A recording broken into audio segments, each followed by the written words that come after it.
அது ஒரு அழகான ரொம்ப அமைதியான கிராமம். எங்க பார்த்தாலும் பச்சை பசேல்னு வயக்காடு. அந்த ஊர் மண் ரோட்ல நடக்கிறப்பவே ஒரு நிம்மதி கிடைக்கும். அங்கதான் முருகனும் லட்சுமியும் ஒரு சின்ன குடும்பமா வாழ்ந்து வந்தாங்க. விடிஞ்சதும் விடியாததுமா முருகன் தன் சமோசா வண்டியை தள்ளிக்கிட்டு ஊர் மந்தைக்கு வந்துடுவாரு. அந்த எண்ணெயில சமோசா இறங்கினதும் அந்த வாசனை ஊர் முழுக்க தூக்கும். ஒரு நாள் ஒரு வாடிக்கையாளர் முருகன் கிட்ட பேசுறாரு. யோ முருகன், உன் சமோசாவை தின்னால உடம்புல ஒரு தனி தெம்பு வருதுப்பா. வேலையெல்லாம் சும்மா சுறுசுறுப்பா நடக்குது. சோர்வெல்லாம் காணாம போயிருது. அண்ணே, இந்த உருளைக்கிழங்கு பட்டாணியோட கைக்குத்தலா அரைச்ச மசாலாவையும் நிறைய போடுறேனா, அதுதான் அந்த ருசியும் தெம்பும் தருது. மக்கள் எல்லாரும் சிரிச்சு பேசிக்கிட்டே சமோசாவை ரசிச்சு சாப்பிடுவாங்க. மதியத்துக்குள்ள எல்லா சமோசாவும் வித்து தீந்துரும். இப்படித்தான் நாட்கள் சந்தோஷமா போய்கிட்டு இருந்துச்சு. அப்போ ஒரு நாள் திடீர்னு ஒரு சத்தம் கேட்டுச்சு. முருகா, வெளியே வாடா, யாரு வந்திருக்கான்னு பாரு. முருகன் கடையில இருந்தாரு. லட்சுமி வெளியே வந்தா. அண்ணி, முருகன் இங்கே? அவரு கடைக்கு தான் போயிருக்காரு, இதோ வந்துடுவாரு. நீங்க உள்ள வந்து உட்காருங்க. நகரத்துல இருந்து வந்த முருகனோட பழைய நண்பன் அசோக் வீட்டுக்குள்ள உட்கார்ந்து காத்துக்கிட்டு இருந்தான். கொஞ்ச நேரத்துல முருகன் வந்தான். அடே அசோக், எத்தனை வருஷம் ஆச்சு பார்த்து? என்ன பண்றது மாப்ள, வேலைனால நேரமே கிடைக்க மாட்டேங்குது. சொல்லு, உன் சமோசா கடையெல்லாம் எப்படி போகுது? எல்லாம் நல்லாதான் போடுது. டேய், இதெல்லாம் ஒரு பொழப்பா? இந்த வண்டியை தூக்கி போட்டுட்டு என் கூட சிட்டிக்கு வா. அங்க வேலை செஞ்சா மூட்டை மூட்டையா பணம் சம்பாதிக்கலாம். இந்த கிராமத்துல கடந்து என்ன பண்ண போற? ஆனா ஊரை விட்டு வர்றதா? லக்ஷ்மி மட்டும் இங்க தனியா இருப்பாளே. கொஞ்சம் மாசம் தானே மாப்ள, அதுக்கப்புறம் உன் தலையெழுத்தே மாறிடும் பாரு. அசோக்கோட தேன் கலந்த பேச்சை கேட்டு முருகன் சம்மதிச்சிட்டாரு. கிளம்புறப்போ லட்சுமி கிட்ட சொன்னாரு. உடம்ப பாத்துக்கோ லக்ஷ்மி, நான் மாசம் மாசம் பணம் அனுப்பி வைக்கிறேன். லட்சுமி கண்ணுல தண்ணி முட்டுச்சு. ஆனா அவ அமைதியா இருந்தா. சில மாசம் வரைக்கும் பணம் வந்துச்சு. அப்புறம் திடீர்னு நின்னு போச்சு. லட்சுமி பயந்து போய் ஊர் பஞ்சாயத்து தலைவர் கிட்ட போனா. ஏன்னா அந்த ஊர்ல அவர்கிட்ட தான் மொபைல் போன் இருந்துச்சு. ஐயா, அந்த அசோக்குக்கு ஒரு போன் போடுறீங்களா? என்னோட புருஷன்கிட்ட இருந்து எந்த தகவலும் வரல. அந்த பஞ்சாயத்து தலைவர் அவளை ஒரு மாதிரி பார்த்தாரு. போன் போடலாம், ஆனா அதுக்கு நீ இன்னைக்கு ஒரு ராத்திரி என் வீட்ல தங்கணும். கொஞ்சம் வேலை இருக்கு. லட்சுமி முகம் கோபத்துல சிவந்து போச்சு. ஒரு வார்த்தை கூட பேசாம அங்கிருந்து வந்துட்டா. இப்போ லட்சுமி உண்மையிலேயே தனியாளா நின்னா. 2 நாள் போச்சு. மனசுக்குள்ள ஒரே குழப்பம். வீட்டு பொறுப்பு, புருஷனை பத்தின கவலை, கையில காசு இல்ல. எல்லாம் ஒன்னா வந்து அழுத்துச்சு. அன்னைக்கு வேலை தேடி ஊருக்குள்ள போனா. வழியில சண்முகம் தாத்தாவை பார்த்தா. எங்கம்மா போற? ஏதாவது வேலை கிடைக்குமான்னு பார்க்க போறேன் தாத்தா. வீடு நடத்த வழி இல்ல. வேலை செய்யணும்னா முருகன் வச்சிருந்த சமோசா வண்டிய நீயே ஏன் இழுக்க கூடாது? தாத்தா, என்னால தனியா முடியுமா? அவரு எல்லாவற்றையும் அவ்வளவு நேர்த்தியா செய்வாரு. மகளே, முதல்ல ஆரம்பிச்சு பாரு. மனுஷன் பழக பழகத்தான் மேல வருவான். அந்த வார்த்தை லட்சுமி மனசுல ஆழமா பதிஞ்சுது. வீட்டுக்கு வந்து ரொம்ப நேரம் யோசிச்சா. ஒரு முறை முயற்சி செஞ்சு பார்த்தா என்ன? மறுநாள் காலையில தைரியத்தை வரவழைச்சுக்கிட்டு வண்டியை வெளியே எடுத்தா. முருகன் எப்பவும் கடை போடுற அதே இடத்துக்கு போனா. வானலியில சமோசா இறங்கினதும் அந்த பழைய வாசனை காத்துல பரவுச்சு. வழியில போனவங்க எல்லாம் நின்னு பார்த்தாங்க. முருகனோட பழைய வாடிக்கையாளர்கள் அங்க வந்தாங்க. அண்ணி, உண்மையை சொல்ல போனா இந்த வாசனையை பார்த்தா முருகனே திரும்பி வந்துட்டான்னு தோணுது. நீங்க கடை ஆரம்பிச்சது ரொம்ப நல்லது. சீக்கிரம் 4 சமோசா கொடுங்க. லட்சுமி முகம் மலர்ந்து போச்சு. இதோ தர்றேன்னு சொல்லிட்டு வேகமா சமோசாவை பரிமாறினா. அதை தின்னதும் மக்களோட முகத்துல ஒரு திருப்தி தெரிஞ்சுது. அண்ணி, அச்சு அசல் முருகன் கைருசி மாதிரியே இருக்கு. பிரம்மாதம். அன்னைக்கு முழுக்க கூட்டம் அலைமோதுச்சு. சாயங்காலத்துக்குள்ள எல்லா சமோசாவும் வித்து தீந்துச்சு. வீட்டுக்கு வந்த லட்சுமிக்கு உடம்பு சோர்ந்து போயிருந்தாலும் மனசுக்குள்ள ஒரு சந்தோஷம் இருந்தாலும் கண்ணுல தண்ணி வந்துச்சு. ஏங்க, சீக்கிரம் வந்துடுங்க. நாம 2 பேரும் சேர்ந்து இந்த வண்டியை நடத்துவோம். ஆனா சிட்டியில முருகன் என்ன கஷ்டத்துல இருக்காருன்னு பாவம் லட்சுமிக்கு தெரியாது. மறுநாள் லட்சுமி சீக்கிரமே கிளம்புனா.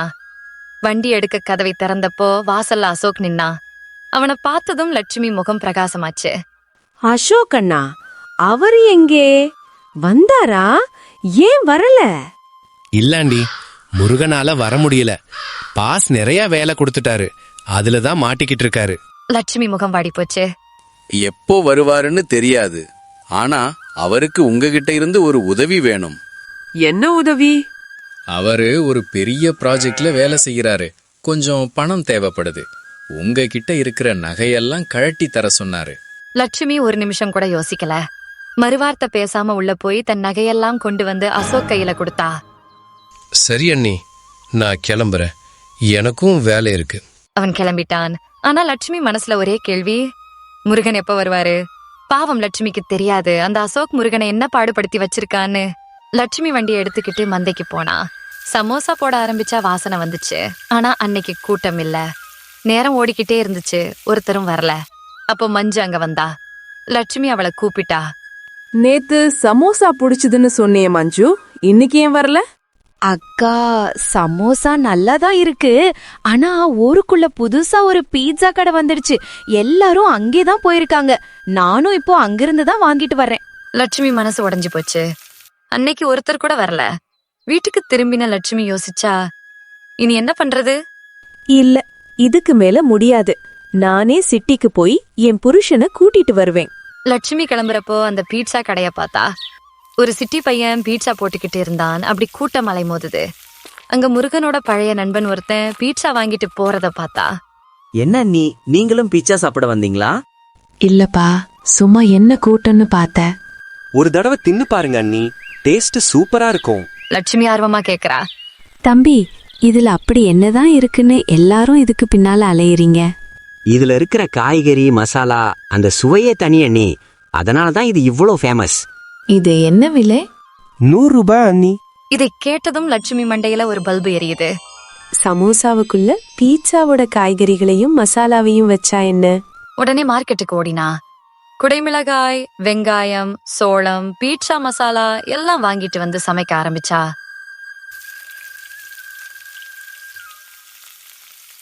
அந்த வாசனையே பீட்சா மாதிரி இருந்துச்சு. லட்சுமி சாப்பிட்டு பார்த்தா. சுவை பிரமாதம். ஆனா பீட்சா சாப்பிட்டவங்க கிட்ட இத கொடுத்து டேஸ்ட் பார்க்கணும். அப்போ கதவு தட்டப்படுது. பக்கத்து வீட்டு மேலத்தி வந்திருக்கா. லக்ஷ்மி, என்ன வாசனை இது? பீட்சா செஞ்சியா? பீட்சா இல்ல மாலதி, இரு தர்றேன். லட்சுமி ஒரு சமோசாவை கொடுத்தா. அது தின்ன மாலதி மிரண்டு போயிட்டா. பார்க்க சமோசா மாதிரி இருக்கு, ஆனா ருசி அப்படியே பீட்சா மாதிரி இருக்கு. இதுவும் பீட்சா சமோசாவா? நிஜமாவே சூப்பரா இருக்கு மீனா. நிஜமாவே எனக்கு ரொம்ப பிடிச்சிருக்கு. நீ நாளையில இருந்து இதை விற்க ஆரம்பி, நான் டெய்லி உன் வண்டிக்கு வருவேன். லட்சுமியோட மனசு சந்தோஷத்துல நிறைஞ்சது. ஒரு புது நம்பிக்கை பிறந்துச்சு. ஆனா மனசோட ஒரு ஓரத்துல ஒரு கவலை மிச்சம் இருந்தது. எங்க இருக்கீங்க? சீக்கிரம் வந்துடுங்க.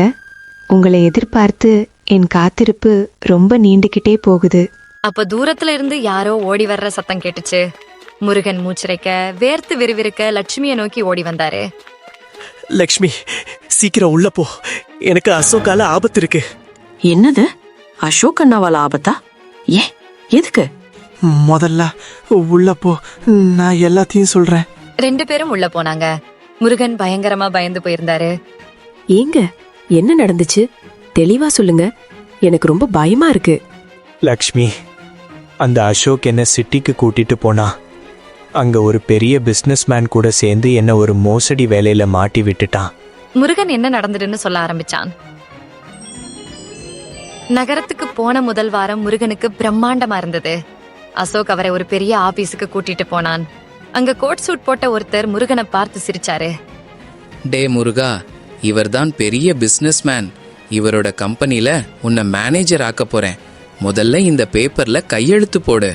டே அசோக், எனக்கு படிப்பு வராதுன்னு உனக்கு தெரியுமேடா. இதுல என்ன எழுதி இருக்கு? எல்லாம் உனக்கு நல்லதுதான்டா. உனக்கு மாசம் 50,000 சம்பளம். லக்ஷ்மிக்கு நகையெல்லாம் எடுக்க போறோம். கையெழுத்த போடு. நண்பனை நம்பி முருகன் கையெழுத்து போட்டாரு. ஆனா கொஞ்ச நாள்லயே உண்மை தெரிய ஆரம்பிச்சது. அந்த கம்பெனி ஒரு போலி கம்பெனி. மக்களை ஏமாத்தி பணம் வாங்குறதுக்கு முருகனோட கையெழுத்தையும் அடையாள அட்டையையும் அசோக் பயன்படுத்திக்கிட்டான். ஒரு நாள் ராத்திரி அந்த ஆபீஸ்க்கு போலீஸ் வந்தாங்க. முருகன் பயந்து போய் சொன்னான். டே அசோக், போலீஸ் வர்றாங்க. என்ன நடக்குதுங்க?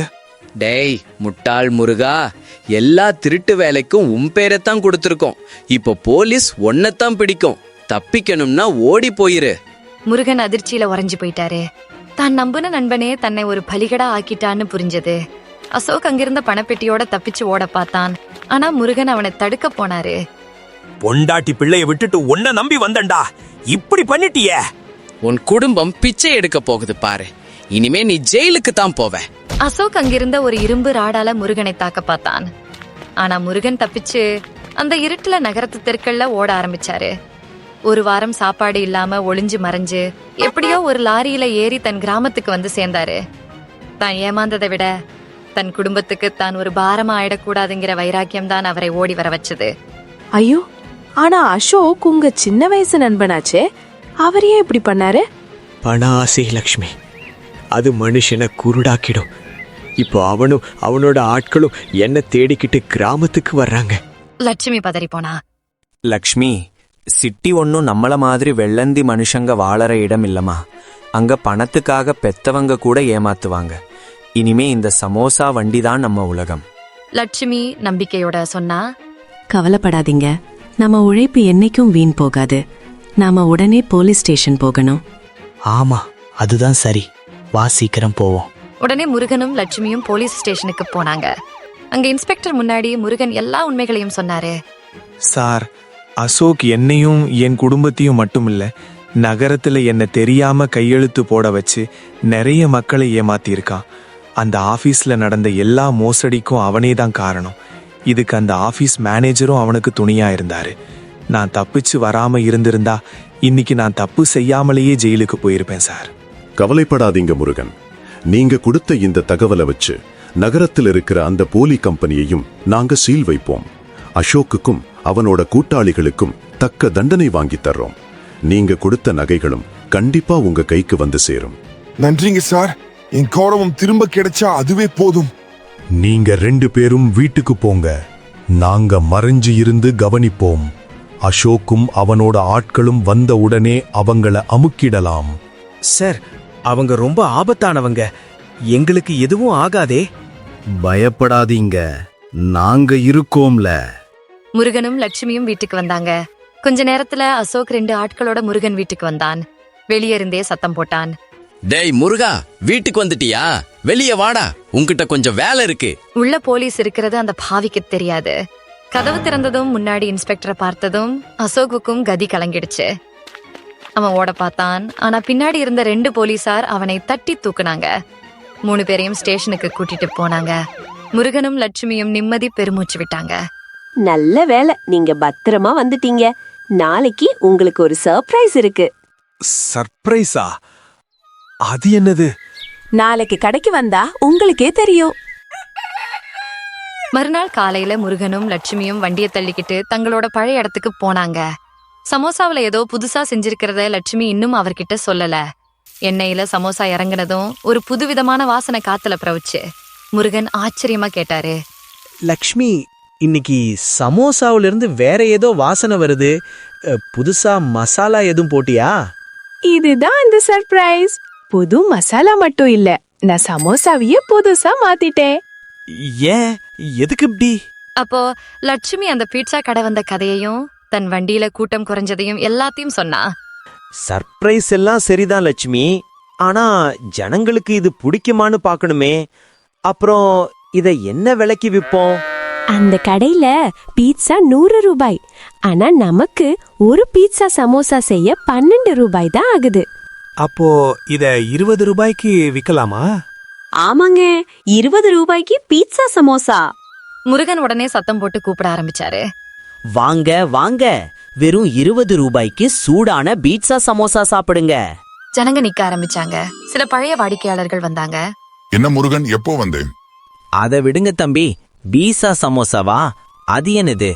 வாசனை சும்மா ஆளை தூக்குது. லட்சுமி 2 பேருக்கும் சமோசாவை கொடுத்தா. ஒரு வாய் தின்னதும் அவங்க ஆடி போயிட்டாங்க. அடா, இது பீட்சா டேஸ்ட் இல்ல, சமோசாவுக்குள்ள பீட்சாவா?